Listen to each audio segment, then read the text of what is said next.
Adelante, doctor. Gracias. ¿Cómo están, compañeras, compañeros? Bien. ¿Qué tal, Gloria? ¿Cómo estamos? Buenos Fernando, días, estimado doctor. Que ¿todo tenga bien? excelente día. Un gusto saludarlo. Igualmente. Jonathan, ¿cómo estás? Gabriela. Ah, pues muy Hola, doctor, buenos días. buenos días, sí, a todas, a todos. Me da gusto saludarles, ¿verdad? Ayer pude acompañarles todo el tiempo en la sesión que tuvo lugar a esta hora con el doctor Juan Abelardo Hernández y pues nos aprendimos todos, ¿verdad? Pues es interesante lo que se estuvo viendo sobre John Dewey, ¿no? Entonces estaba pues yo revisando también algunos escritos y algunos elementos sobre el pragmatismo norteamericano. Se lo recomiendo mucho, lo que puedan ustedes leer sobre el pragmatismo y el neopragmatismo, porque hay una versión ahora del siglo XXI, de finales del siglo XX y de inicios del siglo XXI, que podemos hablar más adelante. Pero sí es importante para este diplomado el que se vayan identificando los momentos de ruptura, ¿no? En la historia de la filosofía y en cualquier historia de la ciencia o de la historia de lo jurídico, hay momentos de ruptura con lo que se viene creyendo, lo que se viene practicando, lo que se viene haciendo. Nosotros estamos en un momento de ruptura. Así estuvieron en Estados Unidos en la segunda mitad del siglo XIX y también en nosotros. Bueno, no sé si ustedes tengan muy presentes estas historias, pero en el diplomado, por ejemplo, de justicia electoral digital o en el de epistemología, partimos de la idea de que la historia se puede observar como en ciclos o en periodos grandes, medianos y pequeños, periodos históricos, y que esos periodos históricos se van determinando, los historiadores los van identificando de acuerdo con cosas que pasan acontecimientos militares, políticos, económicos, incluso grandes catástrofes pueden ocurrir y eso marca para los historiadores y para los filósofos de la historia, los que se dedican al conocimiento de la historia, de las historias de la historia, los puntos de quiebre, ¿sí? Entonces, una forma de ver esta historia del mundo occidental, de Estados Unidos y de México, y lo que estamos haciendo ahora en estos años y en este diplomado lo estamos estudiando, son los puntos de quiebre, ¿no? Es decir, las revoluciones industriales, las revoluciones científicas, tecnológicas y las revoluciones jurídicas, ¿de acuerdo? Entonces, por ejemplo, en 500 años hemos tenido dos grandes revoluciones científicas. 4 en rigor, pero 2 han sido muy importantes. Una primera revolución científica, filosófica y científica, es la revolución de Newton, la revolución newtoniana que forjó la primera revolución industrial. O sea, cuando Newton descubre las leyes de la naturaleza, lo que conocemos como las leyes de Newton, ¿no? Entonces, en ese momento el mundo europeo, ¿verdad? Se simbra porque pues empiezan a darse cuenta de que el mundo funciona de cierta manera. Las cosas, dijo Newton, se mantienen como están, quietas o en movimiento, hasta que algo las interrumpe. O entre más pesado el objeto, más fuerza necesita para moverse. Pequeñas observaciones, ¿no? Si empujas algo, la fuerza te la devuelve y te mueves. O sea, las leyes de la mecánica newtoniana. Y conforme a esas leyes de Newton, ¿verdad? Que sentaron las bases de la mecánica, pues también se pensó que la sociedad funcionaba de una manera mecánica. Entonces en Europa se pensó así, y como en las universidades se enseñaba eso, pues aquí en México también así se enseñó. O sea, aquí en la Real y Pontificia Universidad de México, durante la época virreinal, ¿no? 1550, hombre, hasta 1850 o más, pues se enseñó así, de que las cosas funcionaban de una manera mecánica, que había una predeterminación de cómo funcionaba la mente y cómo, porque así funcionaba la naturaleza. Entonces, las leyes de Newton forjaron una manera de comprender, explicar cómo funciona la naturaleza. Entonces, así que esas tres leyes de Newton, la de la inercia, ¿sí? La de la dinámica y la de la acción y la reacción, pues ustedes imagínense. Así pensaron también los juristas. Dijeron, el mundo el mundo social se puede organizar con leyes que establezcan unas reglas de la conducta en donde podemos establecer los premios y los castigos, y nos tenemos que ajustar a esa regla, ¿verdad? Y eso es universal. Como universales se supone que eran las leyes de Newton. La segunda revolución industrial va a cambiar esta forma de pensar, porque en la segunda revolución industrial, que es en donde se ubica el pragmatismo norteamericano, o sea, estos tres personajes que ayer mencionaba el doctor Abelardo, que son Peirce, ¿verdad? Peirce, eh,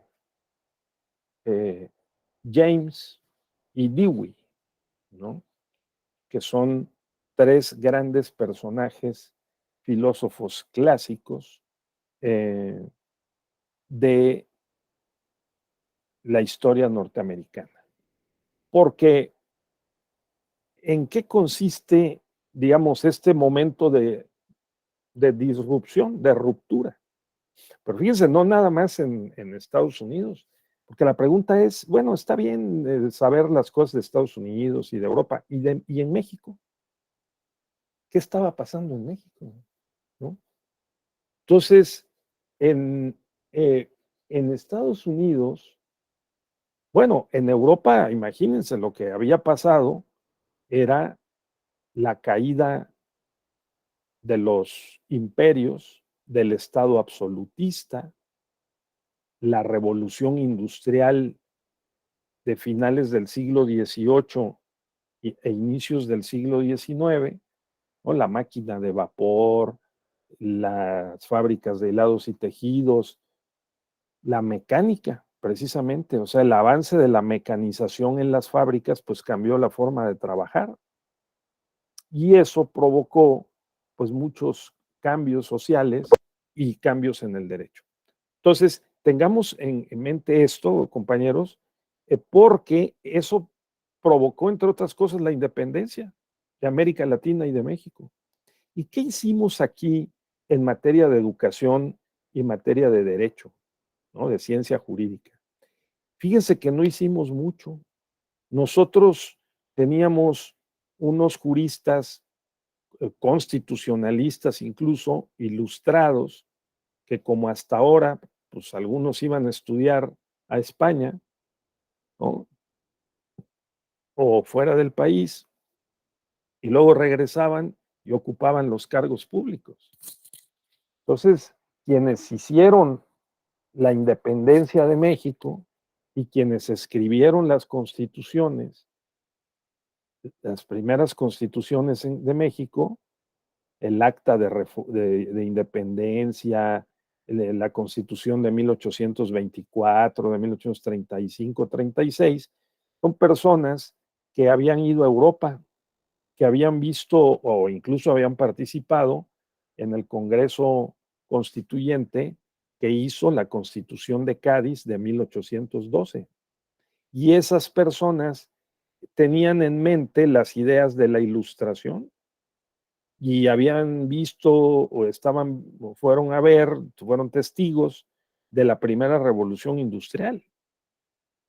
Es decir, de justamente la aplicación de las leyes de Newton en el ámbito social, que también los propios franceses recogieron, ¿verdad? No solo los ingleses, y pensaron que la sociedad se podía organizar y podía ser ordenada con base en una constitución. Entonces, nosotros en México tuvimos esa influencia de pensar que la formalidad de la constitución podía provocar la felicidad, como se dice en los textos de esa época, la felicidad de la sociedad. Por eso fue la importancia de estar haciendo proyectos constitucionales y de aferrarse a la idea de que la Constitución podía resolver los problemas del país, la forma de Estado, la forma de gobierno. Por eso, durante la primera mitad del siglo XIX, 1810, digamos, a 1857, pues pensamos siempre que la Constitución era la clave, porque en la Constitución está el sistema, el régimen político, la forma de Estado y de gobierno, si el Estado es central, si es federal, si el presidente es más fuerte que el Parlamento o el Congreso más fuerte que el presidente, qué papel se le otorga al Poder Judicial, quién organiza las elecciones, quién resuelve los conflictos, ¿no? Quién se encarga de imponer y de cobrar los impuestos, quién de la educación, quién de la seguridad y de las milicias o el ejército. Y entonces, pues en la primera mitad del siglo XIX, influenciados por esta educación ilustrada, formalista, tipo Newton, ¿verdad? ¿No? O sea, como decir, así funciona, ¿eh? Si tú mueves A, entonces reacciona B. Si tú pones en la Constitución tales elementos, entonces vas a provocar tales consecuencias. Y creímos en eso. Pero eso no dio resultado. Además, creímos que esos como arquetipos, ¿verdad? Arquetipos como ciertos diseños generales podían impactar en la realidad específica o concreta. Y nos pasamos 50 años pensando y creyendo que eso podía ocurrir. Hicimos grandes diseños constitucionales, no cambiamos las leyes secundarias que siguieron siendo las mismas de la época colonial. Eso es muy sabido en historia jurídica en México. Tuvimos hasta 4 constituciones o más, 2 o 3 estatutos imperiales, ¿no?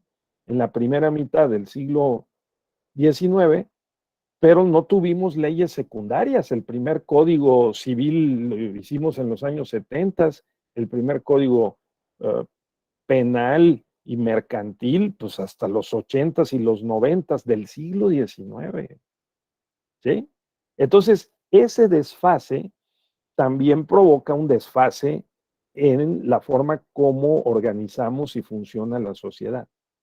Entonces, el pragmatismo norteamericano significa una reacción en contra de esa forma de pensar.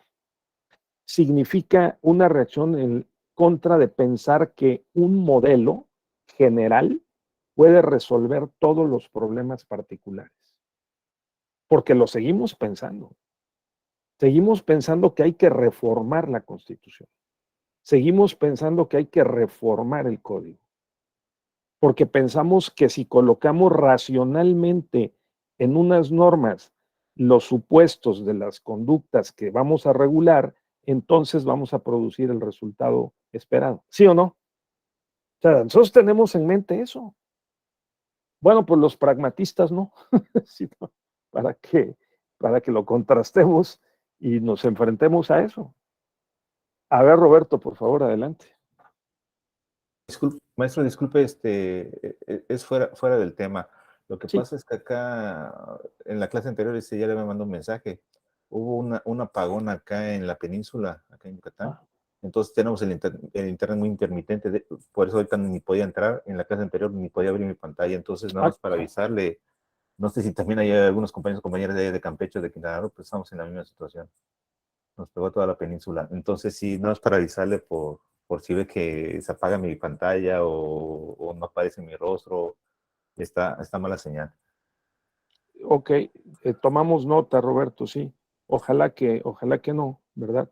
Sí, de hecho apenas me estoy conectando porque apenas llegó la señal, pero así está, va y viene, va y viene. De acuerdo.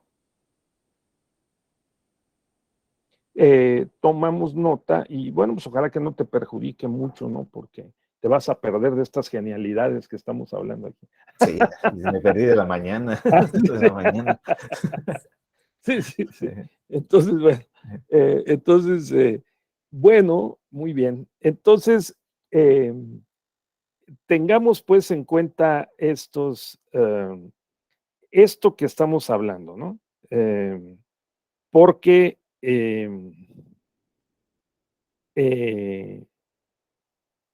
permítame un segundito. Bueno, hay momentos en que el pensamiento, las sociedades, los seres humanos, hemos creado ciertas ideas que cambian la manera como vemos el mundo y cómo lo practicamos. El pragmatismo norteamericano es uno de esos momentos, ¿sí? Entonces, estaba yo diciendo que en México teníamos la idea muy racionalista, ¿no? Muy tipo Emmanuel Kant, muy tipo francesa y española, de que si arreglamos la Constitución, arreglamos la sociedad. Y todavía lo pensamos. ¿Sí? Por eso está de moda ahora también el neopragmatismo. Decir, oye, dejen de pensar eso, ¿no? No pensemos en que hay grandes diseños que contienen todas las soluciones. Lo que podemos hacer es ir resolviendo las cosas particularmente como se vayan presentando e ir acumulando la experiencia para ir sumando elementos a una posible línea de pensamiento que sea como un conjunto de instrucciones para cómo encarar el siguiente problema. Si es parecido, si es similar, entonces le podemos aplicar esa línea, que esa sería la línea jurisprudencial. A ver, quiero ver dónde están las líneas jurisprudenciales de la Suprema Corte o de la Sala Superior. Es muy difícil establecer una línea jurisprudencial, Jonathan, ¿sí? Es muy difícil, Jonathan, o si hay penalistas aquí en el, ¿no? O sea, establecer los estándares probatorios. Le dicen, por ejemplo, a la sala especial regionalizada, oye, man, ahora me saliste con que el video no se alcanza a ver con claridad, que si le dijo, que si no le dijo, que si lo ofendió, que si no lo ofendió. No hay una línea, un cierto estándar, una regla general aplicable. Es muy difícil. ¿De acuerdo, Raúl? Sí, o sea, es decir, esto es lo que los pragmatistas sostienen. Dicen, no, tiene que haber una particularización de la experiencia, podemos ir acumulando la experiencia, podemos ir generalizando con cuidado, pero en el entendido de que eso no garantiza la completa previsibilidad del siguiente caso. No es posible predecir que la Suprema Corte o que la Sala Superior siempre va a resolver en el mismo sentido en casos análogos. Luego se pregunta uno, oye, me parece que ahí le cambiaron, si venía resolviendo de una manera y ahora resulta que no, que le declararon inelegible al candidato, ¿verdad? O a la candidata, pues ¿qué no habíamos quedado en que la paridad de género? ¿No? Por ejemplo, ¿no?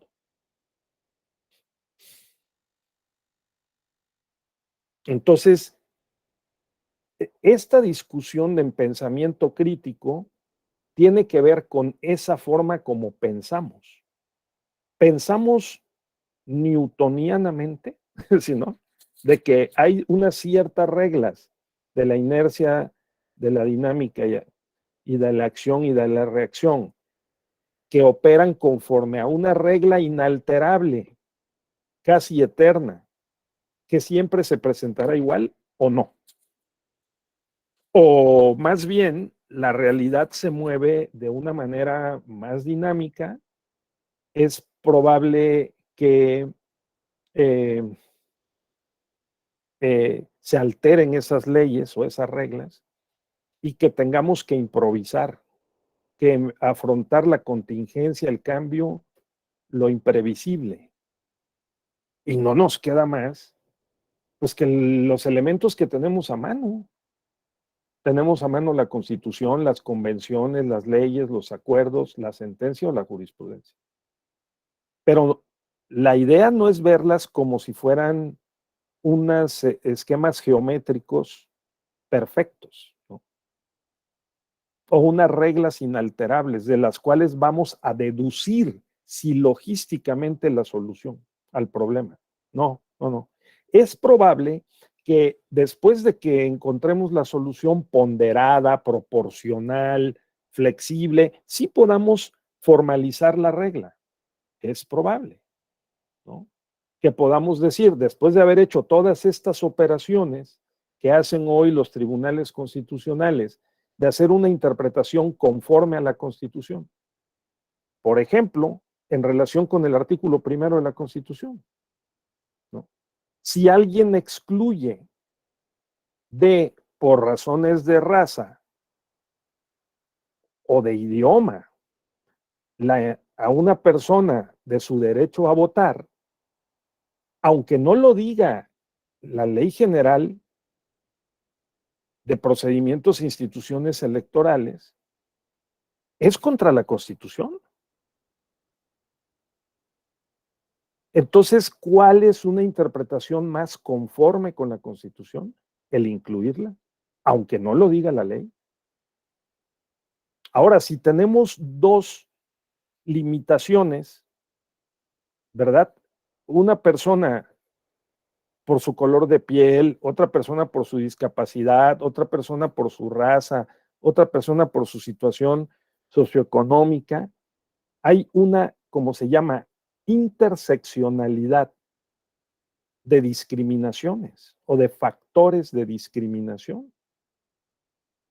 Si la ley no reconoce o no ha previsto nada de eso, ¿cómo debemos interpretar? Vamos a hacer un silogismo para decir, oye, la Constitución dice A, la ley dice B, y aquí están excluyendo en un hecho concreto, entonces deductivamente aplicamos la ley para incluir y para sancionar incluso a quien haya cometido esa exclusión o la pretenda cometer. Pero si la ley no dice nada, hay una laguna. Entonces, el hecho tiene que interpretarse lo más conforme con la Constitución. Y lo más conforme con la Constitución es, número uno, que nadie quede excluido. Pero número dos, si hay 3 criterios de exclusión, raza, eh, edad, por ejemplo, ¿no? Señores de la tercera edad o jóvenes, y otro criterio de exclusión, como mencionaba, ¿no?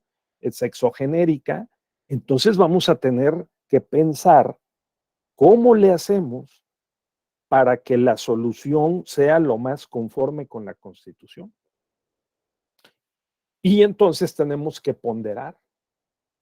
Primero ver cómo le hacemos para que la interpretación y la solución sea lo más pro derechos posibles, que es el segundo criterio. Conforme a la Constitución, pro derechos.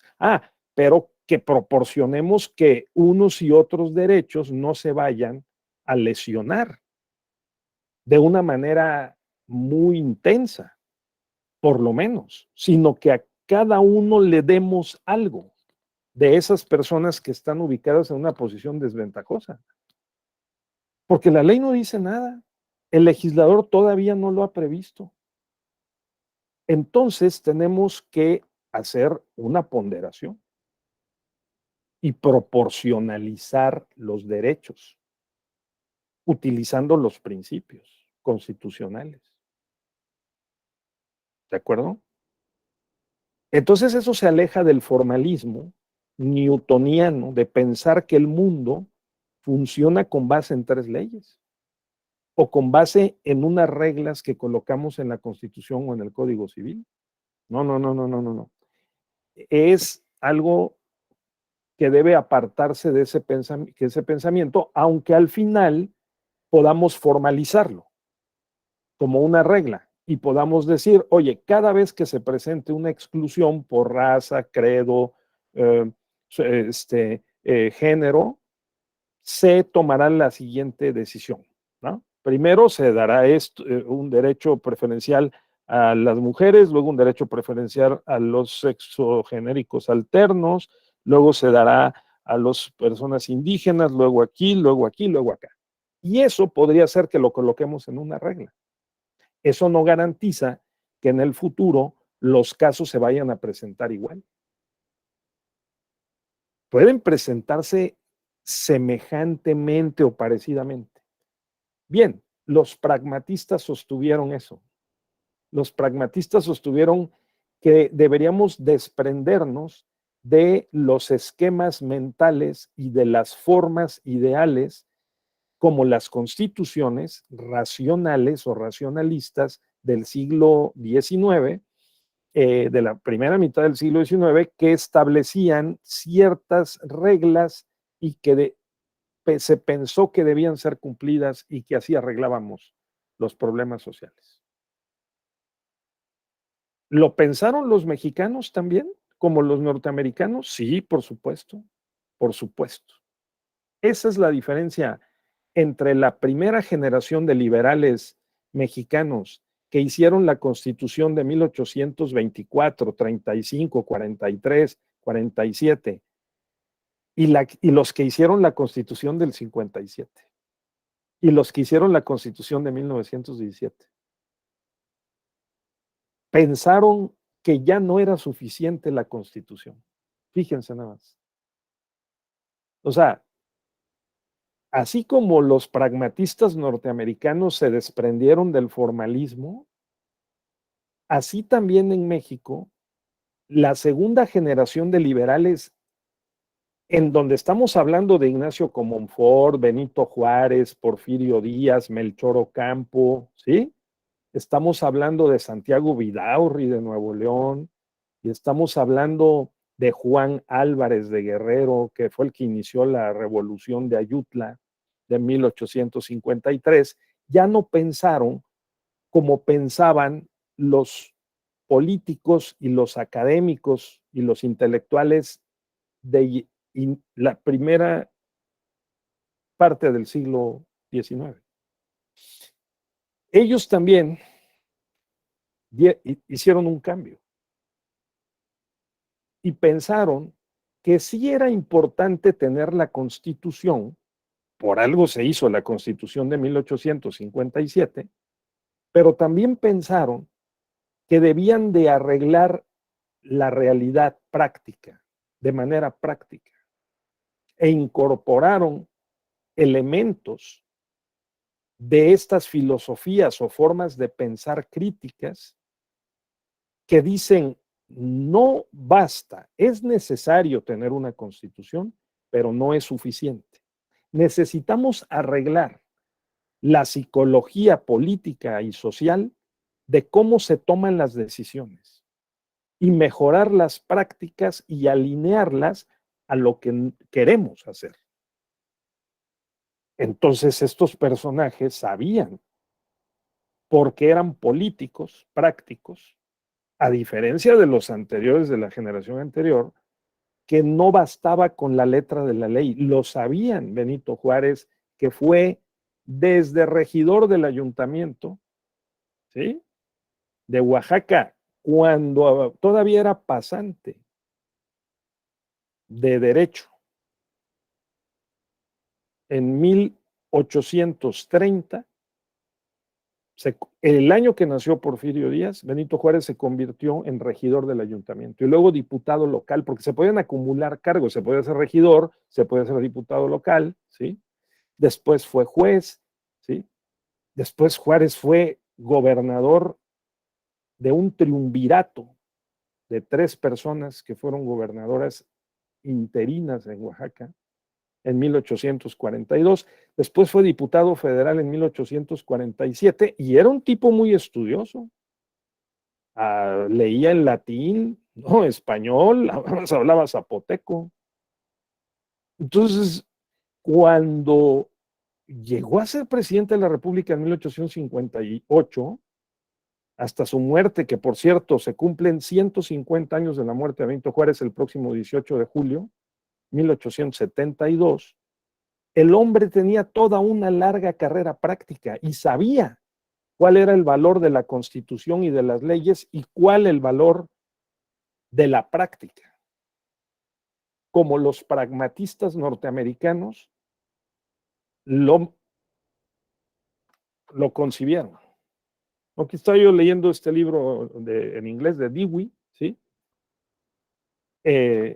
Estaba yo confirmando, verificando algunos de estos aspectos que estamos viendo ayer y los que vamos a tratar hoy sobre Jerome Frank, Derecho e Incertidumbre, que es relacionado con el mismo tema, el pragmatismo, el realismo norteamericano.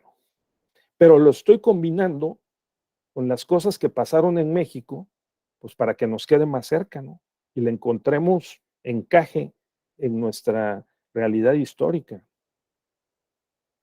Entonces, esto supone el saber, ¿verdad?, que esa segunda generación de liberales de la que estamos refiriendo también era muy pragmática. Benito Juárez sabía de Abraham Lincoln, ¿no? De hecho, se tenían un respeto y una admiración mutua. Lincoln, presidente de Estados Unidos, que enfrentó la guerra de secesión de Estados Unidos, los años 60 en Estados Unidos. Imagínense, en México tuvimos la guerra de los 3 años, que fue una guerra civil de 1857, de diciembre del 57 a inicios de 1861, a mediados del 61. La guerra de los 3 años, muy parecida a la guerra de secesión de Estados Unidos, del norte contra el sur, ¿no? Los estados esclavistas del sur de Estados Unidos, Texas, Nuevo México, ¿no? Y otros más, ¿no? Arkansas, y los del norte, que se creían pues más civilizados y decían, nosotros no somos esclavistas. Entonces, en México también tuvimos una guerra muy sangrienta, muy dura, vecinos que se mataban, porque eran o conservadores o liberales, se mataban. O sea, de repente en un barrio amanecían colgado Pedro y lo había matado su vecino Juan por cuestiones ideológicas. Entonces, esa guerra de los 3 años es una de las guerras más duras que hemos vivido, pero, de acuerdo con los historiadores, esa guerra fundó el Estado moderno mexicano, porque se pudo defender y mantener la Constitución de 1857 que estableció por primera vez la laicidad. O sea que el Estado no reconocía solo una religión, sino todas. Y es tan importante esto para efectos de la libertad de pensamiento, de expresión y la libertad académica, que eso funda no solo en México, sino en otros países el Estado moderno. Imagínense en Estados Unidos, que son tan religiosos. Si los presidentes de Estados Unidos juran sobre la Biblia el cargo, ¿no, Jonathan? En Estados Unidos el presidente jura sobre la Biblia, ¿no? No, aquí lo degollamos ¿no? Sobre la Biblia. No, no, no, no. Aquí nosotros sostenemos que el Estado y los gobernantes no pueden basar sus decisiones en cuestiones religiosas y que la religión que profesen de preferencia deben de reservarla para su vida privada. Ahora, hemos ido cambiando también esa moralidad pública y hemos venido aceptando, ¿verdad? Desde los años 90, pues también por el propio pragmatismo, decir, bueno, ¿qué tiene? ¿Cuál es la consecuencia? ¿Qué tiene que el presidente sepamos que es católico? ¿Qué tiene que vaya y visite al Papa? ¿No? ¿Ustedes qué opinan?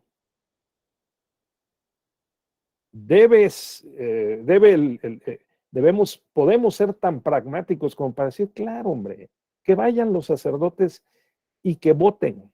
Ya lo hicimos, pero durante decenios no votaron, porque precisamente Benito Juárez quitó el derecho a votar y a ser votados a los sacerdotes.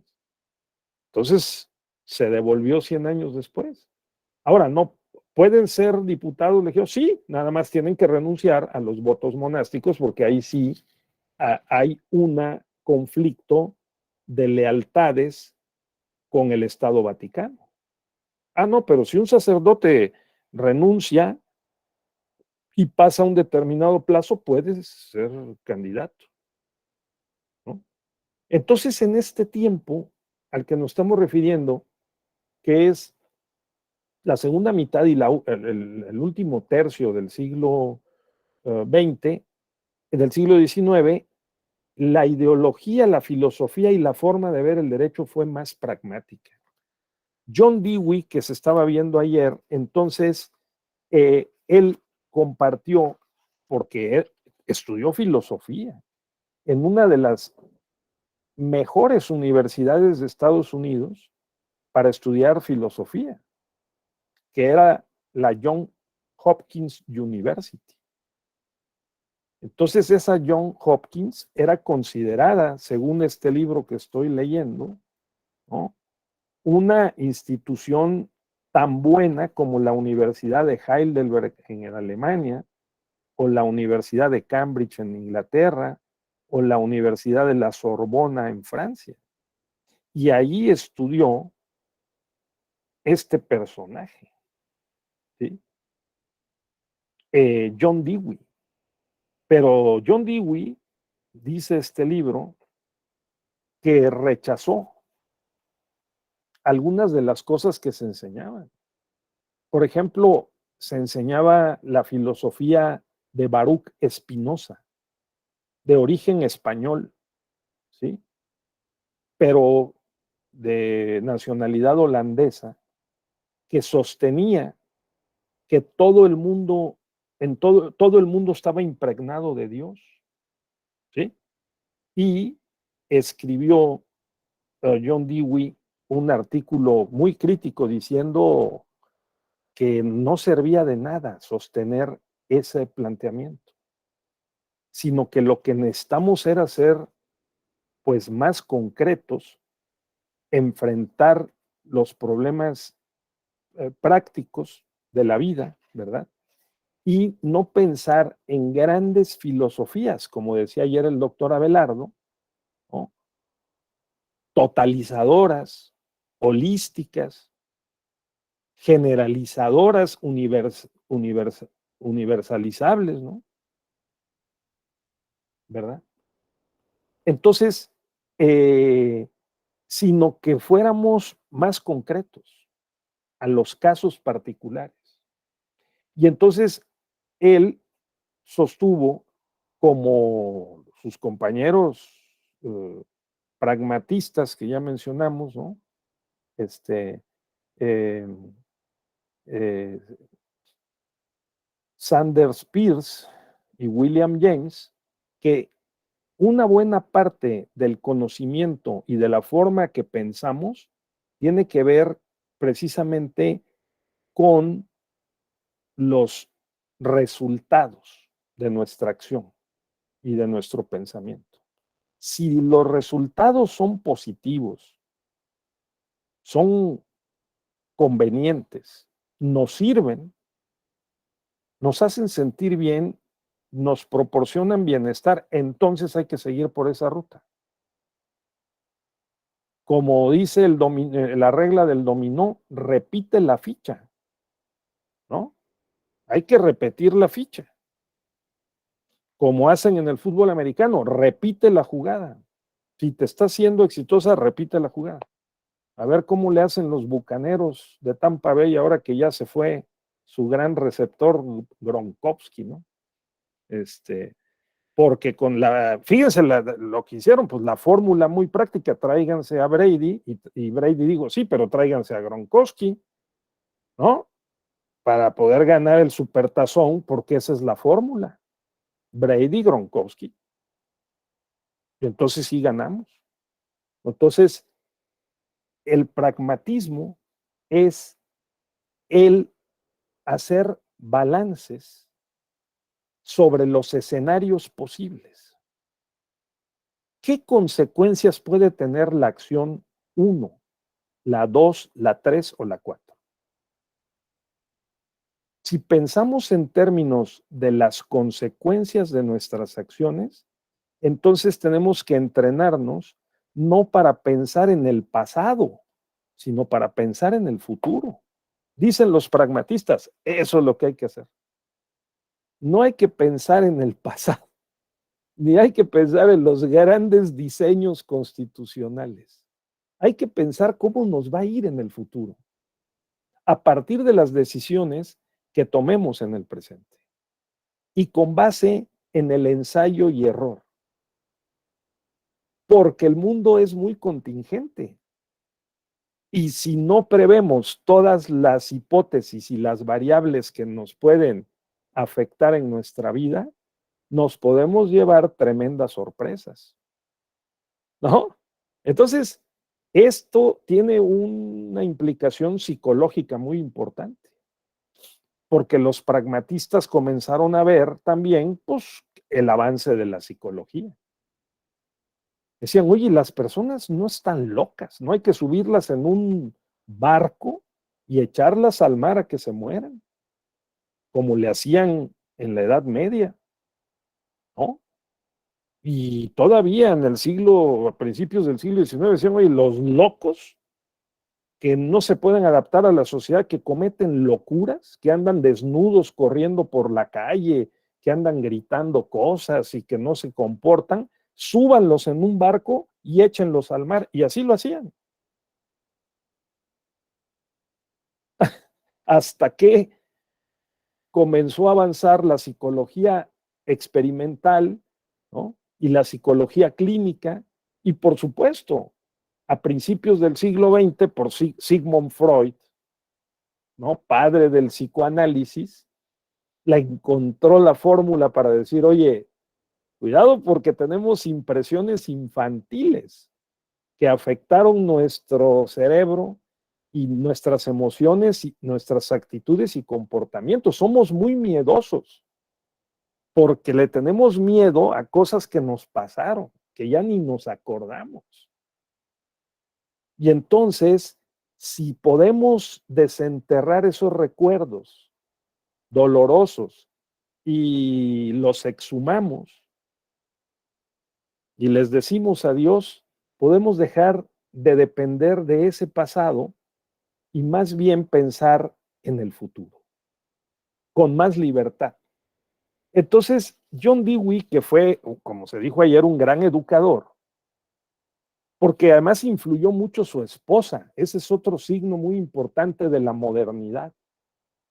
Ya las mujeres no están relegadas a la cocina. No, las mujeres opinan, las mujeres participan, las mujeres van a ir a votar, ¿sí? Las mujeres son empresarias, las mujeres influyen y condicionan las decisiones y toman sus propias decisiones y construyen su propio destino. Entonces la esposa de Dewey influyó mucho en él, en sus ideas sobre la educación y en la práctica sobre la educación. Entonces es importante tenerlo presente, ¿sí? No es que nosotros derivemos de nuestra conciencia porque ya tenemos ahí acumulado una serie de experiencias racionales, ¿verdad? Las soluciones a los problemas, sino que nos enfrentamos constantemente a nuevos problemas y hay veces sí nos detienen cosas subconscientes que no entendemos y que Sigmund Freud, la psicología, ayudó a entender. Sí se entiende, ¿verdad? Lo que estoy diciendo. Entonces, Dewey dijo, bueno, no me gusta mucho la palabra pragmatismo, me gusta más la palabra instrumentalismo, o me gusta más la palabra experimentalismo. Hay que experimentar, hay que hacer práctica, ensayo y error hasta que nos salga. Otra vez acudo al fútbol americano. Le tiran la pelota al receptor y se le cae. No sé si ustedes han visto, a la siguiente jugada le vuelven a tirar la pelota para que la agarre. O sea, es casi no una regla, pero se hace con frecuencia porque tiene que salir. La jugada está preparada, está prevista. Hay un escenario y hay un conjunto de hipótesis de cómo se va a mover la defensa y cómo vamos a mover el ataque.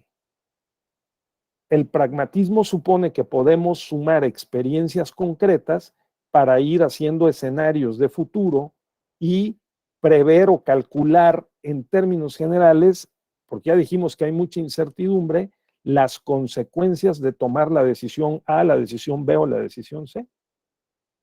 Y volver a evaluar, y volver a evaluar, y volver a evaluar. Esa es la idea, ¿sí? Ahora, ¿qué tiene todo esto que ver? Y con esto ya dejamos en paz a John Dewey, ¿no?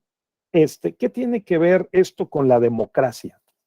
Por ejemplo, en este libro estaba yo leyendo que tiene mucho que ver el pragmatismo con la democracia, porque no es lo mismo pensar en términos de que hay una autoridad a la cual le debemos pleno respeto, pleitesía y obediencia, simplemente porque lo dijo, porque es la autoridad, a tener una duda, un escepticismo razonable y decir, vamos a poner a prueba, vamos a dudar, vamos a evaluar lo que dijo la autoridad, ¿no?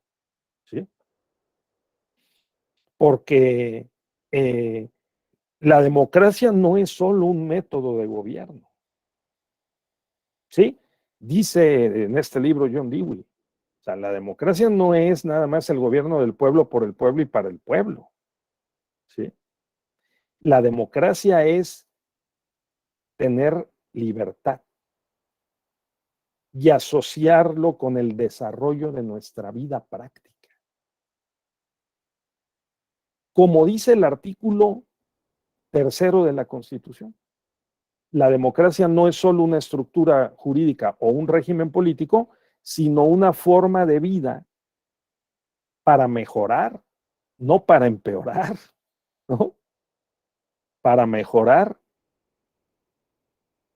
para, dice Dewey, tener la oportunidad de crecer como seres humanos. aumentar nuestras experiencias, para realizar nuestra potencialidad como personas y como individuos, ¿sí? Entonces, para eso se requiere la experiencia, se requiere la libertad, se requiere ser capaz de tomar sus propias decisiones y hacerse responsable de las consecuencias. Eso aumenta la capacidad mental también para poder decir, oye, soy falible, me puedo equivocar. Si nadie es Dios, ni yo, pero tampoco el gobernante que elegimos se puede equivocar. Hay que someterlo a prueba. De allí la relevancia de la indagación, de la investigación, del pensamiento crítico. Esa es la idea, ¿sí? Entonces, porque dice John Dewey, la idea de la investigación es que podamos transformar lo que consideramos objetivo en una convicción subjetiva, pero que tenga fundamentos y que podamos además convertir esas pequeñas verdades de los casos prácticos donde estamos lo más seguros posibles, poco a poco irlo generalizando para decir, bueno, estamos seguros ya de más cosas. A una persona no se puede sentir segura de algo que nunca ha hecho. O sea, si alguien se mete a la política, cuando toda su vida ha sido un académico, no va a conocer las reglas prácticas de la política. Y se va a sentir muy inseguro si va a la asamblea del partido. No va a saber bien qué papel jugar. Lleven a un político que nunca ha ido salió de la escuela y nunca más fue, llévenlo 30 años después a dar una conferencia a un salón de clases con un marco teórico y con un método, a ver si lo puede, se va a sentir inseguro también. ¿De acuerdo? Entonces, esto es la idea del pragmatismo. Roberto, ¿sí nos has podido escuchar bien? ¿Sí? Sí, bien. Entonces, ahora, la idea, pues, es que en Estados Unidos hicieron esta ruptura, como también la hicimos en México. Por eso, déjenme hablar un poco de qué fue lo que hicieron estos dos personajes, mis paisanos oaxaqueños, Benito Juárez y Porfirio Díaz. Y no lo digo yo, lo dicen personas tan serias, ¿sí? Estaba yo a propósito de la clase de hoy leyendo este libro, La política en México, ¿sí? En este libro de la política en México, que no es tan nuevo, no siempre hay que estar leyendo cosas que acaban de salir, les recomiendo muchísimo la obra en 2 tomos de Luis Medina Peña, ¿sí? Luis Medina Peña.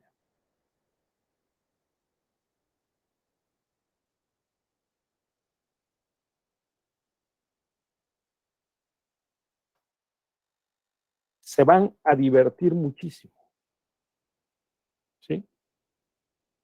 Lo que dice Luis Medina Peña es que México solamente ha tenido 2 sistemas políticos. Y probablemente estamos buscando un tercer sistema político. Pero primero hay que definir qué es sistema político, ¿no?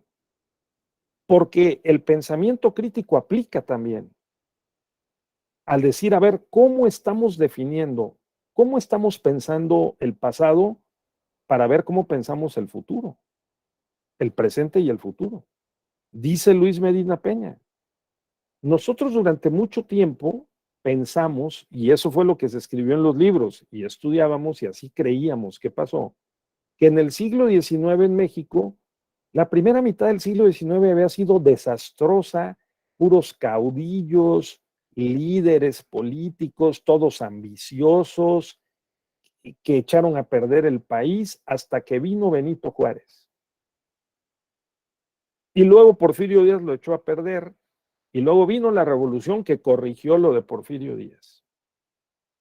Y luego el PRI hizo un gran trabajo, por eso así escribieron pues Jesús Silva Herzog, padre, ¿verdad? O sea, así escribieron dos o tres intelectuales que contaban esa historia.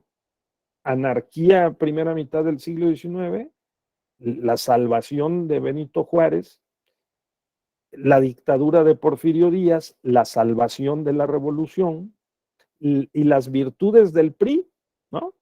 Que le dio a México 7 décadas de estabilidad, ¿no? Y esa era la legitimidad del sistema. Hasta que empezó a fallar y dijeron, oye, pues no, o sea, sí era, aportaba soluciones, pero ya no funciona igual. Entonces hay que cambiar.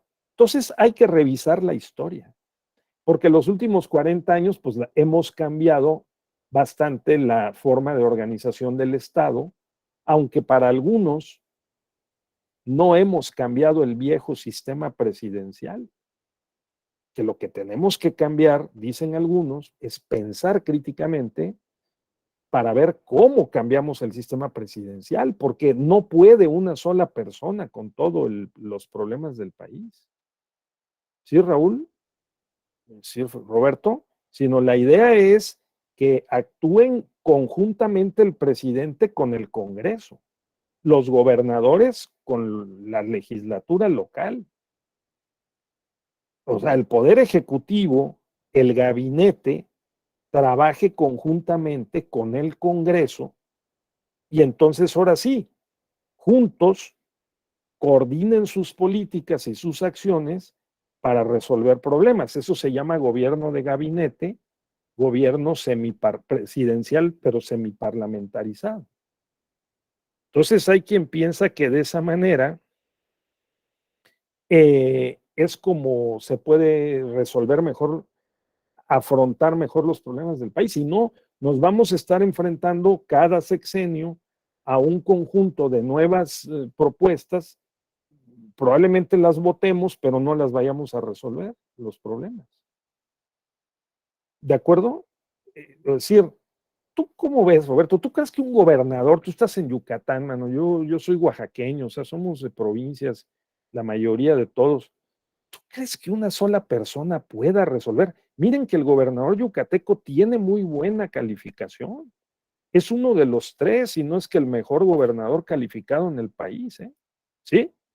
De veras. Entonces, pues, tú, Roberto, ¿crees que una sola persona puede con todo? El aparato gubernamental y conducir el Congreso y respetar al Poder Judicial y tener acuerdos, ¿no? Con el Poder Judicial, pues así es la división de tareas, los poderes. ¿Puede con todo, Roberto? Físicamente no podría, pero estamos condicionados a un sistema, pues diríamos, presidencialista que también se ha replicado en las gobernaturas, que se ve al gobernador o a la gobernadora como el líder, no solamente del partido mayoritario, sino del líder político del Estado, ¿no? Sí. O sea, pues acá nos ha tocado, pues, actualmente estaba Mauricio Vila, Rosal, pero nos tocó a Víctor Cervera, Claro. que decían que nada se movía si él no decía algo. También pues el abuelo de Carlos de Mola, que fue gobernador, también se llama Carlos de Mola, que pues mandó, dicen las malas lenguas, ¿no? Hasta eso, ¿no? Que mandó matar al último líder social de acá de Yucatán, que fue el Charras, que fue un estudiante de Derecho que organizó sindicatos independientes y pues por darle un susto, pues se les pasó la mano y lo asesinaron. Entonces, está esa visión en los estados de que el gobernador o la gobernadora pues, es un ser omnipotente, ¿no? Pero ya ha cambiado, afortunadamente ya ha cambiado la percepción, ¿no? Yo todavía me acuerdo que en la época de Víctor Cervera ya se había dado el cambio de gobierno de PRI a PAN. Y acá me acuerdo que una vez hasta resucitó ese fantasma del separatismo. Fue cuando empezaron otra vez a enarbolar la bandera yucateca y cantar el himno yucateco, ¿no? Que por cierto, el himno de Yucatán narra la batalla de Puebla. por Ah, la sí. cuestión. Sí, sí, es que acá sí, sí se peleó contra los franceses, se peleó contra los imperialistas. De hecho, aquí el héroe local es el general Cepeda Peraza. Ajá. Y de hecho, cuando es sitiada la Ciudad de México y Querétaro, es sitio Mérida. El sitio Mérida. Ah, Entonces sí, está esa tradición también. Pero sí, ya, yo creo que ya los tiempos han estado cambiando, afortunadamente, que ya se está respetando un poquito la división de poderes, pero sí, sí se ha acentuado bastante en los estados, ¿no? Que acá dicen Tatish, al cacique, ¿no? El sí, Tatish es el que manda y dispone, ¿no? sí, Pero sí, ya ha estado cambiando, o sea, en esa cuestión. claro. O sea que en todo el país no marcha, no puede marchar a la misma ni velocidad ¿no?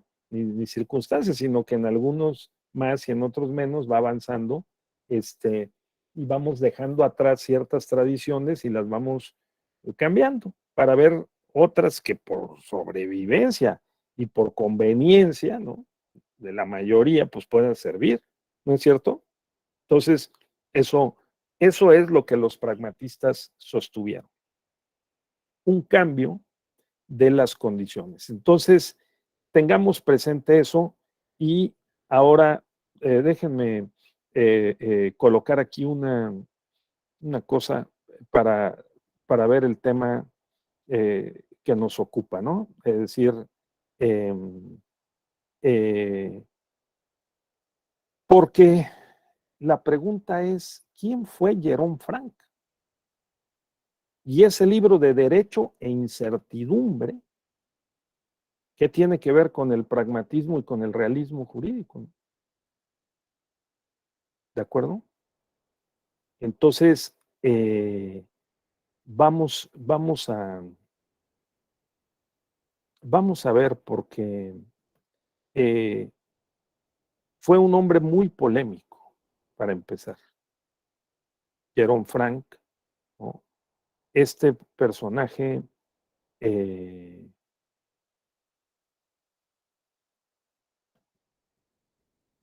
fue un hombre muy polémico eh, que rechazó precisamente este modelo naturalista y el modelo jus positivista del derecho y abrazó más bien un modelo jus realista, pragmatista norteamericano. ¿Qué significa? O significa que el sujeto ve las normas como parte de un fenómeno social, de un contexto en el que tienen lugar relaciones sociales, políticas, económicas, ¿sí? En donde el sujeto participa en esas relaciones, pero que también puede separarse y ver con objetividad desde su subjetividad esas relaciones, esos fenómenos, lo que está ocurriendo. Y no es para menos, porque a los Estados Unidos les pasaron cosas muy graves, como fue la guerra de secesión, como ya mencioné, en los años 60, finales de los 50, los 60 en Estados Unidos, y se discutió mucho y en la Suprema Corte de Estados Unidos si debería o no mantenerse la esclavitud, porque la esclavitud era el fundamento de la economía de Estados Unidos. O sea, trabajar en los campos algodoneros, pues imagínense, era la base de la riqueza de Estados Unidos. La otra, claro, eran las manufacturas que poco a poco se iban avanzando, pero pues sin el algodón, ¿cómo iba a funcionar la industria textil?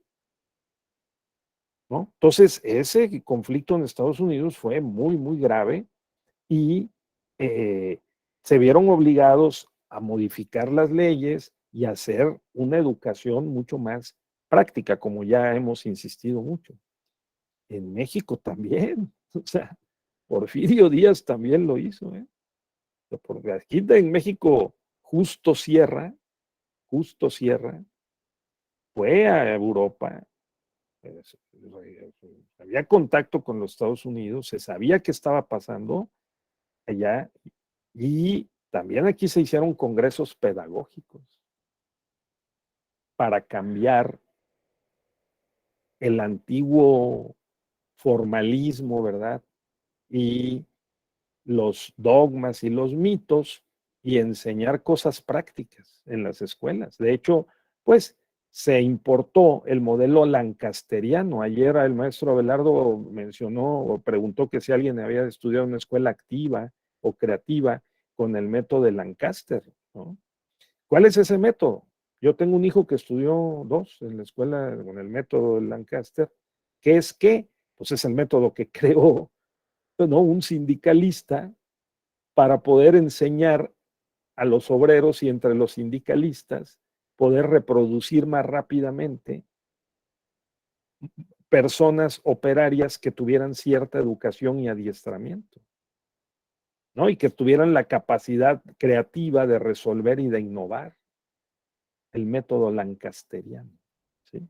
O las escuelas activas Montessori, en donde tratan de integrar la parte emocional, racional y física, y sobre todo orientar a la solución de problemas prácticos, ¿no? ¿Sí? A nosotros eso como que no nos gusta mucho. No, hombre, tengo que estudiar en el tecnológico. Hay que estudiar en la UNAM, en la Universidad Autónoma. Por eso de ir a estudiar al tecnológico, ¿no? Como que no es igual, ¿no?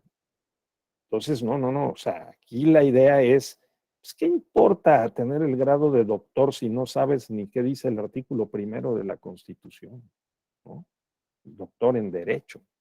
O sea, lo que hay que hacer es aprender a resolver problemas. Y entonces sí puedes tener un doctorado, como decía ya el maestro Abelardo, doctorado en la vida, o sea, en la vida común, ¿no?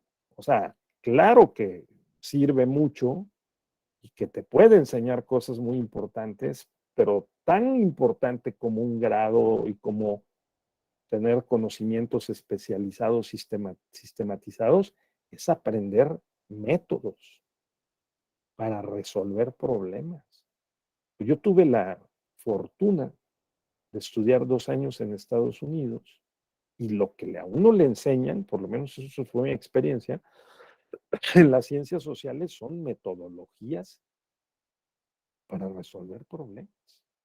O sea, ¿cómo piensan los sociólogos, los juristas, los politólogos, ¿no? Para resolver problemas. No nada más la especulación o la formalización de las ciencias, ¿no? O de las leyes. Entonces, eso fue lo que hicieron en ese tiempo del cambio del siglo XIX al siglo XX. Y nosotros también lo hicimos. En alguna medida, no, obviamente, como no creamos esa filosofía, la crearon ellos, pues ellos la esparcieron, la metieron en sus leyes educativas y en 2 generaciones cambiaron la cultura. Por eso se hicieron un imperio, de haber estado a punto de romperse en 2, 50 años después, de 1860, 1910, pues ya habían contribuido. O sea, con el desarrollo científico y tecnológico, las grandes empresas empezaron a hacer coches, ¿no? La Ford, la General Motors, ¿no? Industrias masivas, nos empezaron a vender de todo. Después fueron a ganar la Primera Guerra Mundial, luego la Segunda Guerra Mundial, y luego pues nos vincularon, terminaron de vincular a su zona de influencia, y nosotros pues desde entonces nos beneficiamos y también nos perjudicamos, ¿no? De ese modelo muy pragmático de los Estados Unidos, de su cultura. Poco a poco lo vamos absorbiendo más, nos vamos volviendo más pragmáticos. Vean lo que estamos haciendo desde 1994, 96, dándole más fuerza al Poder Judicial, como en Estados Unidos la Suprema Corte y los jueces. Ahora estamos impulsando, precisamente aquí en la Escuela Judicial, que estudiemos casos, no que estudiemos leyes.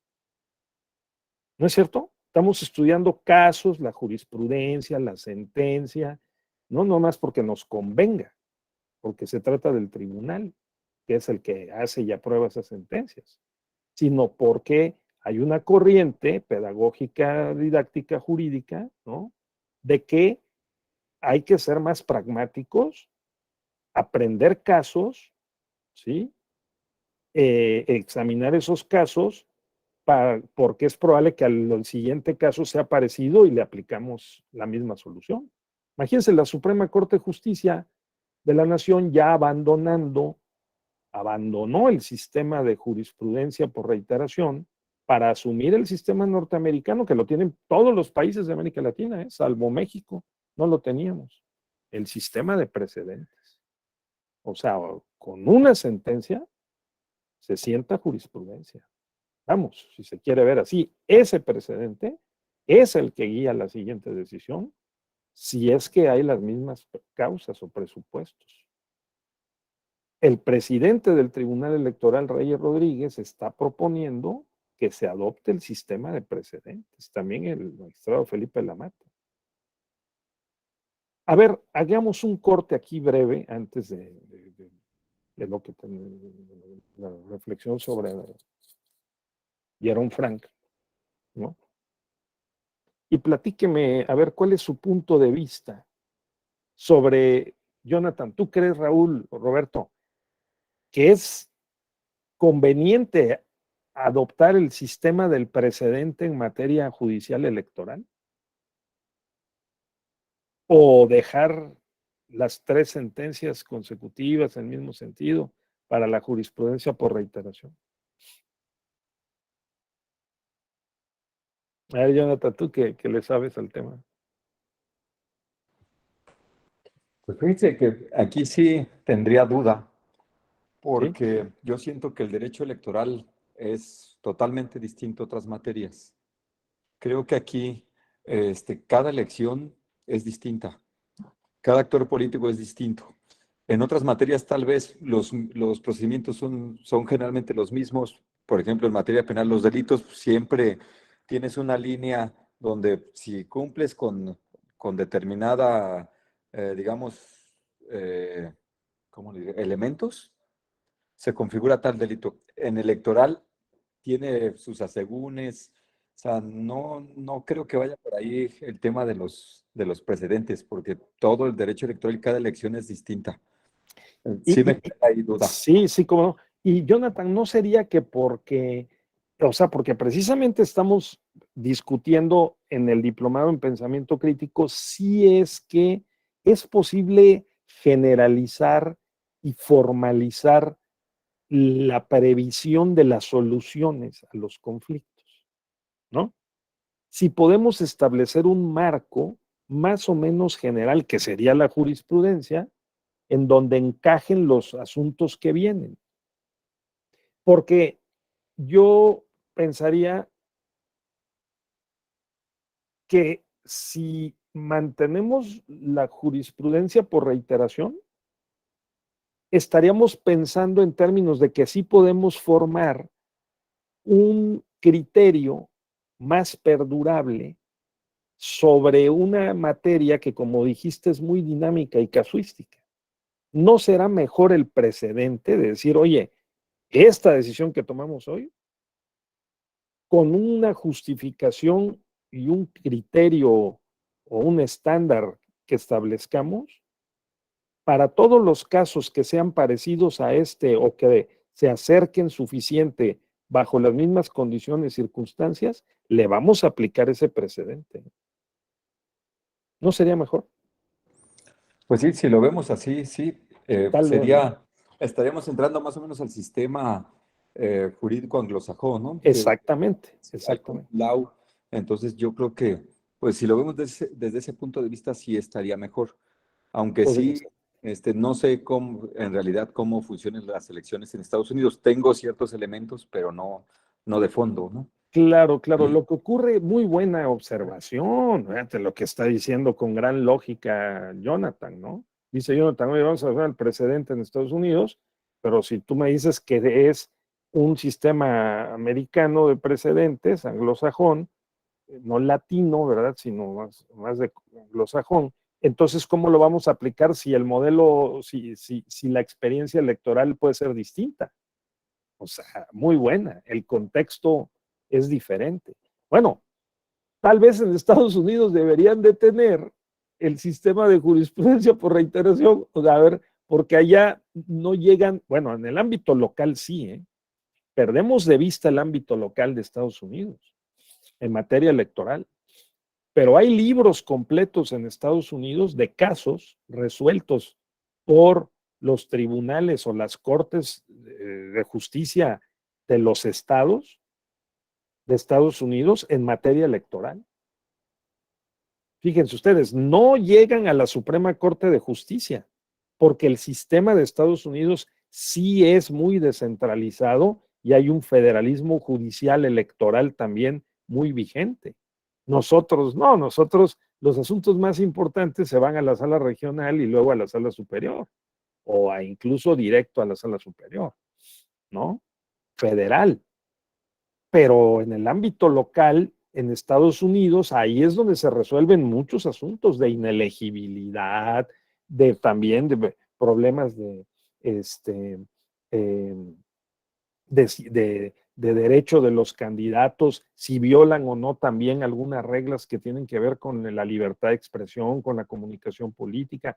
No es completamente libre.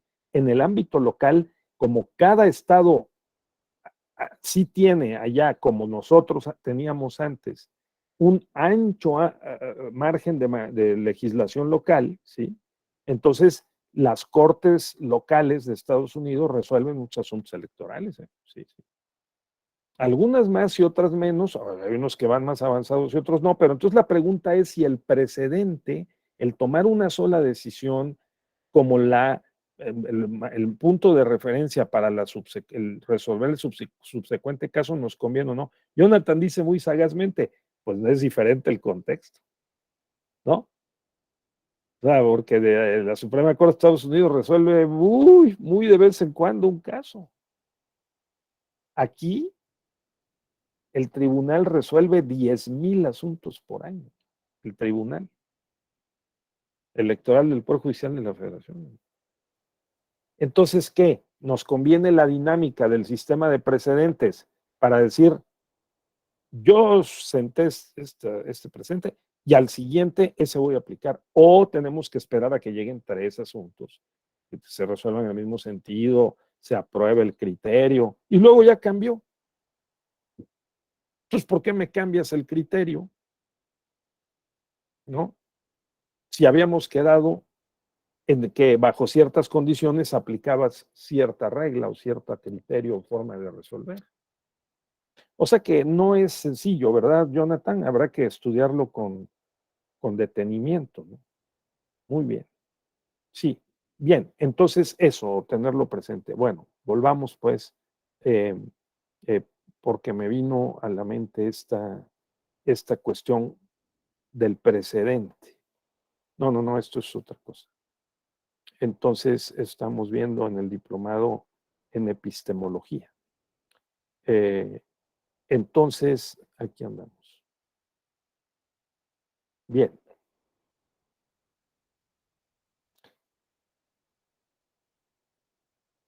Jerome Frank fue un abogado que se hizo famoso por ese libro que está en el programa del diplomado, Derecho e Incertidumbre. ¿Sí? Jerome Frank se apartó entonces del formalismo, no del justnaturalismo, y abrazó el realismo sociológico, que sostiene que es más importante lo que pasa en la práctica que lo que pase, lo que está escrito en los libros. Algo que, como decía yo, también los liberales mexicanos entendieron. Además de la Constitución, hay que practicar el derecho en los hechos. El caso concreto determina el derecho real, ¿sí? Por lo que siempre está cargado de incertidumbre. aunque busquen el bien común, un sentido de solución de los problemas, dándole a cada quien lo suyo, un sentido de justicia, pero siempre está cargado de incertidumbre. Jerome Frank, en ese libro que lo hizo famoso, ¿verdad? Hay que decir que este hombre nació en 1889 y murió en 1957. En la carrera judicial, su máximo cargo fue ser magistrado de circuito. Pero en Estados Unidos pasó algo muy importante en los años 30, cuando Jerome Frank tenía escasamente 40, 45 años, ¿no? ¿Sí? ¿Y qué fue lo que pasó? Que pasó algo como lo que está pasando ahorita. Hubo un gran problema de inflación de los precios y hubo una inseguridad muy grande y se cayó la bolsa de valores de Estados Unidos, de Nueva York, y provocó la caída de la bolsa de valores en Londres y en otros países. A ese crack bursátil y financiero se le denomina la Gran Depresión. En 1929, las bolsas de valores, así como pasó en el año 2008, sufrieron un crack. Y eso provocó que el gobierno de los Estados Unidos tuviera que entrar a salvar la economía, como está pasando ahora. Y para hacerlo, el presidente Roosevelt de Estados Unidos, así como el presidente Lázaro Cárdenas en México, que le tocó esa época, de 1934-40, ¿sí? El presidente Roosevelt promovió las llamadas leyes del nuevo trato, ¿sí? ¿Qué es el nuevo trato? Es un nuevo pacto para asegurar que el gobierno pudiera salvar no solo a las empresas, sino fundamentalmente al trabajo, el factor trabajo de la producción. Entonces, Estados Unidos, el presidente Roosevelt promovió la ley de salarios mínimos. Imagínense, promovió una ley de garantía de las cosechas, la ley para la salud, la vivienda a los trabajadores, ¿no? El garantizar ciertas condiciones para que funcionara la economía y que los trabajadores, los obreros, las personas que no son empresarios ni dueños de los medios de producción pudieran tener dinero para consumir, porque si no compran y consumen, la gran mayoría, entonces se quedan los productos y los servicios en las fábricas. Y entonces no funciona el sistema capitalista. Luego entonces, Jerome Frank, se dividieron los políticos y los abogados a favor y en contra de la tercera transformación en Estados Unidos. ¿Sí?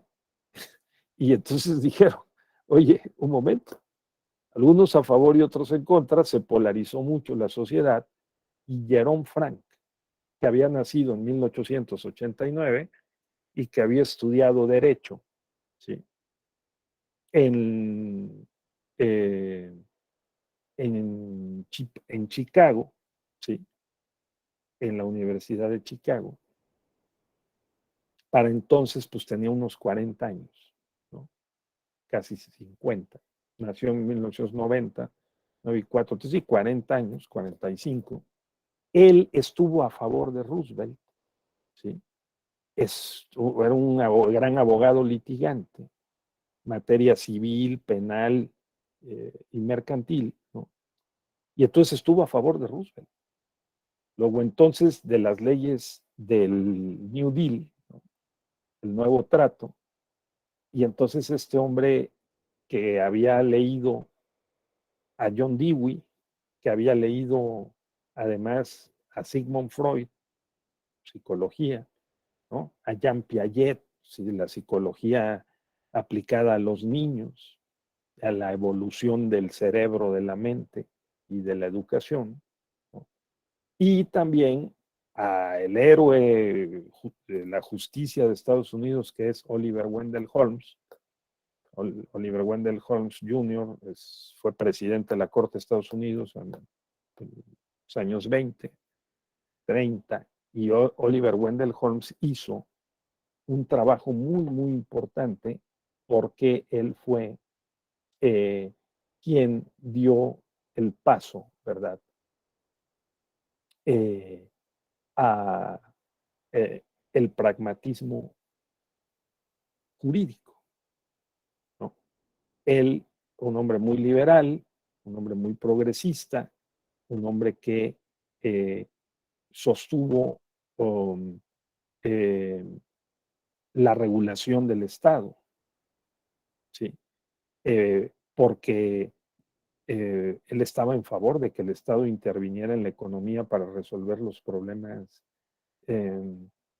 de los problemas económicos de la sociedad, algo como lo que está pasando hoy día. También a favor de la libertad de expresión, algo que sostenemos hoy también de manera muy, muy, muy, muy enfática, ¿verdad? Y la idea también de que el derecho, como se decía ayer, nunca ha sido lógico, sino más bien ha sido producto de la experiencia. Pero esto no quiere decir que no le podamos aplicar esquemas lógicos al derecho, no, no, no, sino que, digamos, tengamos como material básico los casos, la experiencia, y luego sí podamos formalizar, incluso usando silogismos, las reglas del derecho, ¿no? De manera que Jerome Frank fue, digamos que un estudioso, como todos los abogados de Estados Unidos, cuando entran a estudiar derecho, tienen que estudiar la obra de Oliver Wendell Holmes, ¿sí? Porque la cultura pragmatista o neopragmatista ahora de Estados Unidos es prevaleciente, digamos, ¿no? Entonces, Jerome Frank, pues fue un abogado, ¿verdad? Destacado, que entró en varias polémicas con varios otros juristas de la época y que tuvo una discordancia muy fuerte con uno o dos de ellos y que lo acusaron de plagio y que él tuvo que reaccionar y aclarar que él no había plagiado a nadie y eso lo tuvo que defender muchísimo en diversos círculos de abogados. Eso lo hizo más o menos también famoso y más adelante Jerome Frank escribió este libro de Derecho e Incertidumbre. ¿Qué es derecho e incertidumbre? Pues es como una síntesis de lo que hemos estado hablando ayer y hoy. El derecho no puede descansar en normas que estén en la legislación de una manera perdurable, previsible, inalterable, estática, sino que tiene una dinámica. Y esa dinámica está dada por los hechos. El derecho no es solo dame los hechos que yo te daré el derecho, ¿no? Sino que veamos cómo opera el derecho en los hechos. O sea, cómo el derecho es parte de los hechos, ¿sí? Y de allí la importancia de las pruebas. Jerome Frank también, después de la Segunda Guerra Mundial, porque él murió en 1957, fue nombrado juez o magistrado de un tribunal colegiado de circuito. Y desde allí, él, por ejemplo, se opuso, ¿sí? A varias sentencias polémicas que dictó la Corte de Estados Unidos, imponiendo la pena de muerte a supuestos espías rusos, cosa que seguimos viendo ahora, ¿no? Que supuestamente habían compartido por la vía del espionaje algunos secretos de Estado con el gobierno de la Unión Soviética y fueron condenados a la horca. Entonces, Jerome Frank escribió algunos artículos y libros también contrarios, condenando, criticando muy duramente, ¿sí?, este proceder, la forma de razonar en las sentencias de la Corte de Estados Unidos por el haber establecido la pena de muerte. Y hubo un caso, dos casos en particular, en los que él defendió que el acusado no era culpable, que no había suficientes pruebas para poderlo condenar a la con la pena de muerte, ¿no? Y eso lo volvió muy famoso, a Jerome Frank. Entonces, él con su hija publicó un libro adicionalmente que se tituló Si los hombres fuéramos ángeles, ¿no? ¿Sí?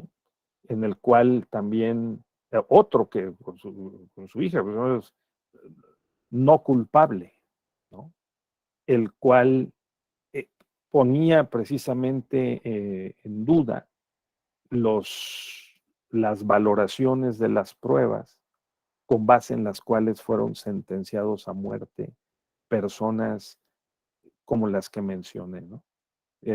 Ya sea por problemas de supuesto espionaje o por problemas también de haber cometido aparentemente algunos crímenes que no estaban bien probados, pero que detrás de eso había, digamos, un problema más bien político, ideológico, entre los liberales y los conservadores o los republicanos en Estados Unidos, ¿sí?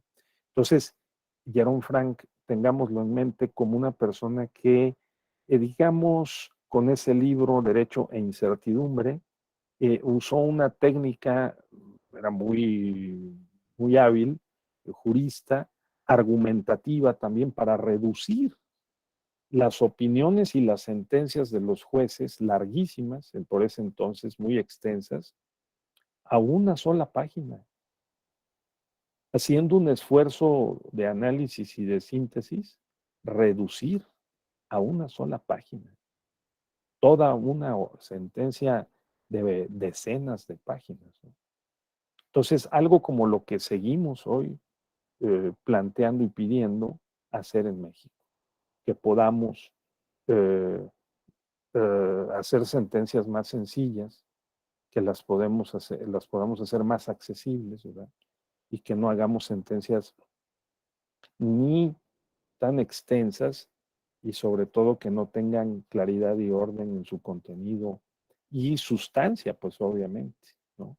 Así que Frank, pues, hizo énfasis en la subjetividad del juez.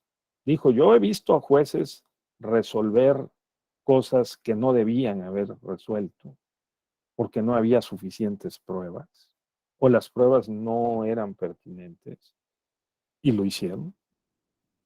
Y él, por lo tanto, nos sirve como referente para tener presente esto que insistimos mucho aquí en la Escuela Judicial, ¿verdad? Y también que las sentencias no se pueden predecir. Sí, puede mañana cambiar el criterio, pero lo que sí ha avanzado la teoría jurídica es en sostener que si se cambia el criterio, el juez o los jueces que lo cambien tienen que aportar una motivación reforzada, explicar con toda claridad y detalle las razones de por qué cambiaron el criterio. Entonces, eso también tenerlo, por favor, presente. No sé si tengan ustedes algún otro comentario, ¿sí? Que quieran hacer, pues vamos a ir cerrando nuestra sesión. Este hombre murió en 1957. No fue ministro de la Suprema Corte de los Estados Unidos, pero sí fue un gran abogado. Y es, digamos, recordado y reconocido por esa obra que en este diplomado nos ocupamos de comentar, más en el marco o en el contexto del pragmatismo y el realismo jurídico, como una forma de pensamiento crítico, ¿no? El pensamiento crítico que se ejerció en los Estados Unidos en relación con el formalismo, en relación con el legalismo, en relación con querer, la forma de pensar de que en la ley, en los libros están todas las soluciones y que se puede deducir de la ley a los hechos precisamente las dos premisas que se aplique a la solución práctica, ¿no? Sino que hay que tener una duda escéptica respecto de esa posibilidad y más bien examinar cómo lo hacemos, ¿no? Caso a caso, en sus méritos, el asunto antes de emitir una opinión condenando o reivindicando al juez que la haya emitido, ¿verdad? Exacto. Entonces, así, estimados compañeros, no sé si tengan algún comentario adicional o alguna pregunta. Si no, yo creo que sería razonable eh, ir cerrando nuestra sesión esta tarde. Gloria, por favor, adelante. Sí. Buenas noches a todos. Considero que es muy importante lo que usted plantea. Te escucho, apenas te escucho. Considero que es muy importante las posturas que hemos obtenido el día de ayer, el día de hoy. El día de hoy con Jerome Frank, la importancia de ir moldeando la sociedad. Es decir, como abogados debemos participar en la construcción de una sociedad más justa desde la parte que nos corresponde. En este caso, a Jerome Frank le tocó introducir esa parte del desarrollo que se estaba gestando en la sociedad de esa época. Ese es mi comentario y muchas gracias. Sí. Al contrario, Gloria, muchas gracias. Sí, efectivamente, comencé esta sesión diciendo que hay épocas disruptivas, ¿no? Hay épocas de revoluciones, de cambios, y estamos viviendo una época así. Les decía yo que Luis Medina Peña sostiene que hemos tenido solo dos sistemas políticos, uno el del porfiriato y otro el del priato. O sea que solamente Porfirio Díaz y el PRI han podido no solamente establecer una constitución, la del 57 o la del 17, que se respete, digamos, ¿no? Que sea un marco reconocido, sino un sistema político. El sistema político es un conjunto de acuerdos de cómo tomar las decisiones entre los políticos y en la sociedad para que se apliquen realmente en la práctica y que se cumpla con la Constitución, ¿no? O que se cumplan ciertos objetivos que sean útiles a la sociedad. Probablemente estamos ahora en el siglo XXI, pleno 2022, buscando un equilibrio en el sistema político, otra vez entre cómo, por una parte, la Constitución de 1917, con 762 o más reformas en 100 años, pueda seguir siendo un marco de referencia en el que nos reconozcamos, y luego también cómo sí encontrar en medio de la pluralidad de los sistemas de partidos que tenemos y de una sociedad muy grande y compleja, 130 millones de habitantes, ¿no? Que no se parecen nada a los 8 o 10 millones de habitantes de la época de Porfirio Díaz, ¿no? Podamos encontrar formas de tomar decisiones y de conducir las políticas de gobierno de manera más coordinada y más sincrónica para afrontar los graves problemas que tenemos, ¿no? El problema de la inseguridad y la violencia, por ejemplo, ¿no? Que es muy grave, y las que se van a agravar, porque si sigue adelante este tema de la recesión, la inflación y la falta de inversión ¿no? y oportunidades, la podemos pasar mal, ¿eh? Le podemos complicarnos la vida. Entonces, ¿cómo poderlo hacer? Y quizá de estas enseñanzas, estos aprendizajes, podamos extraer la lección de que en los tiempos de mayor crisis, como la vivieron los Estados Unidos en esta época de John Dewey, de Jerome Frank, ¿no? Debamos también ser más innovativos, más creativos y atrevernos a soluciones que no son las como venimos haciendo normalmente, usualmente las cosas, ¿no? Sino que nos atrevamos y nos arriesguemos incluso a ensayar nuevas ideas. Bueno, ese sería el mensaje del tema del pensamiento crítico, ¿no? Aplicable a nuestra vida personal y aplicable a las instituciones, entre otras al derecho. Bien, compañeras, compañeros, creo que aquí concluimos hoy. Les deseo mucho éxito en los siguientes módulos. Creo que nos podemos encontrar más adelante en pensamiento crítico y política, y entonces vamos a discutir todavía más las cosas que nos pasan, por qué nos pasan y si tienen solución. Que estén ustedes muy bien, muy buenas tardes. Gracias, doctor. Cuídense mucho. Buena tarde. Nos vemos, hasta luego. Nos vemos, Doctor. hasta luego. Cuídense. Hasta Adiós. mañana. Gracias. Cuídense, adiós. Bye. Gracias.